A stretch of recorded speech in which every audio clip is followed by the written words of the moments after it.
ازيكم؟ النهارده مش هتصدقوا عملنا ايه. هعمل لكم النهارده مكعبات مرقه الدجاج في البيت، طريقه سهله، غير حاجات غريبه وعجيبه، وكمان مضمونه. اللي شجعني ان انا اعمل الفيديو ده بصراحه ان انا مش لاقيه ولا بديل لمكعبات المرق، بديل ينفعنا او بديل تبعنا. فقررت ان انا اعملها بقى مضمونه بقى، تمام، ولا نبقى قلقانين وضميرنا بيأنبنا ومش عارفين الكلام اللي بيتقال عليها ده صح ولا غلط ولا كل ده.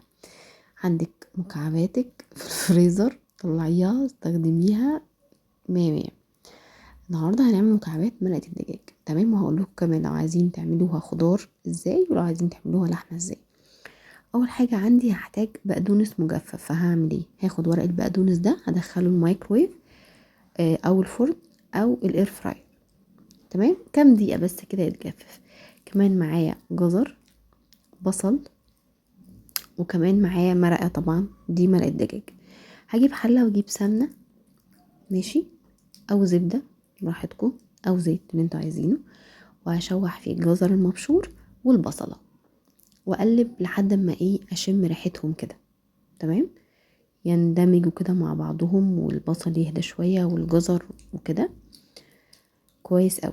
وبعدين هنزل بكرفس، تمام، تقدروا تستخدموا مجفف برضو لو عايزين، بس انا اصلا ده كان في الفريزر فحطيته كده مع الخضار ده، اديله تشويحة معاهم ويتقلب كده معاهم ويطلع ريحته الحلوة. كرفس من الحاجات الحلوة جدا. بالمناسبة يا جماعة، كل المكونات اللي في الفيديو ده ما ينفعش نستغنى عنه ولا مكون واحد، تمام، عشان نبقى متفقين. طب لو انا عايزاها مرقة خضار، هتحطي مية بقى، مش هتحطي شوربة، هتحطي مية. طب لو عايزاها مرقة لحمة هتحطي مرقة لحمة. هنا دي مرقة دجاج، لان انا مرقة الدجاج اكتر مرقة انا كنت بستخدمها بصراحة. هنا دي كانت بصلة في الشوربة، قلت مش محتاجاها فشلتها من الشوربة، وبس حطيت المقدار ده من الشوربة. وانا عايزاها شوربة مكثفة، هقفل عليها واسيبها لحد ما تتبخر خالص، تمام، احنا عايزين الطعم يبقى قوي. هنا كنت خرجت البقدونس من الفرن، تمام، هو كان نشف وبقى بالشكل ده. هفضل ادعكه كده او افركه كده زي النعناع لحد ما يبقى باودر خالص، هتشوفوه دلوقتي. هجيب بقى الخلاط بتاعي بعد ما الشوربه بصوا اتكثفت وخلاص بقت حبه قليلين خالص، هو ده المطلوب.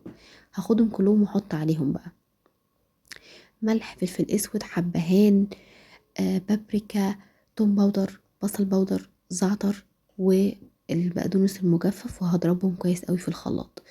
عندك بقى حل من الاتنين، يا اما تحطيهم في مكعبات التلج كده، او تحطيهم في علبة وطلعيها قطعيها لمكعبات صغيرة وبعدين استخدميها. اللي انتي بقى الافضل ليكي اعمليه. انا الافضل ليا بصراحة ان انا كنت احطها في علبة واقطعها، افضل كمان من المكعبات دي لان هي غلبتني في التقطيع. هدخلها الفريزر شوية. هنا طلعتها عشان اوريها لكم بس كانت طرية، تمام، غير اول الفيديو. اول الفيديو ده كان تاني يوم فكانت ماسكة نفسها. هنا كان بعدها تقريبا 4 ساعات بس برضو كانت طرية. بصوا كانت جيلاتينية ازاي، فتعاملوا معاها بسرعة وتعاملوا معاها وهي مجمدة عشان تعرفوا تتعاملوا معاها. وبس، يا رب يكون الفيديو عجبكم، يا رب يكون الفيديو عجبكم. لو عجبكم الفيديو ده بقى ما تنسوش تعملوا لايك وشيروا، كمان اعملوا سبسكرايب اللي اول مرة يشوفني.